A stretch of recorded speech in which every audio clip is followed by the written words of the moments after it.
شەڕی پارتی و جەهەپە لە تورکیا قووڵتر دەبێتەوە. سەرۆکی گەورە شارەوانی ئەستەمبۆڵ تۆمەتی گەندەڵی خراوەتە پاڵ و بڕوانامەی زانکۆکەشی هەڵوەشێنرایەوە.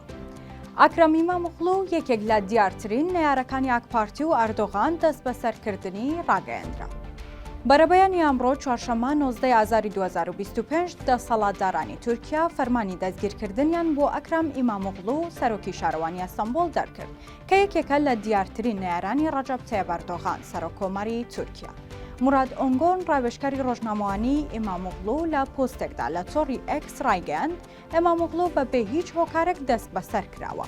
هاوکات زانکۆی ئیستانبول بڕوانامەی ئەکرەم ئیمامۆغڵو سەرۆکی شارەوانی ئەو شاری پوچەڵ کردەوە و بانگەشەی ئەوە دەکات کە بڕوانامەکەی بە شێوەیەکی نایاسایی بەدەستێناوە.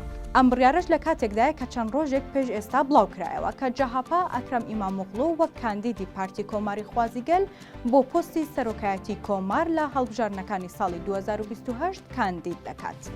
لە ماوەی چەند ساڵی ڕابردوودا ئیمامۆغڵو چەندین جار لێکۆڵینەوەی لەگەڵدا کراوە و براوەتە بەردەم دادوەر.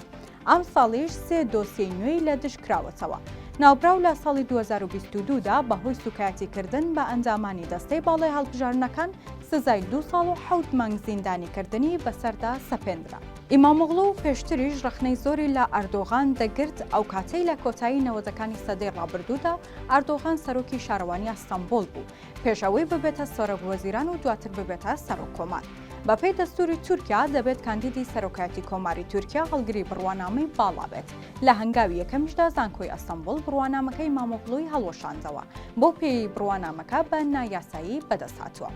بەرەبەیانی ئەمڕۆ نزیکەی 20 ئۆتۆمبیلی پۆلیس بە فەرمانی داواکاری گشتی گەیشتنە بەردەم ماڵی ئەکرەم ئیمامۆغڵو سەرۆکی گەورە شارەوانی ئەستەمبۆڵ و ڕایانگەیاند کە ڕێگە بە هیچ کەسێک نادرێت بچێتە ناو ماڵەکەی جگەل لە پارێزەرەکەی.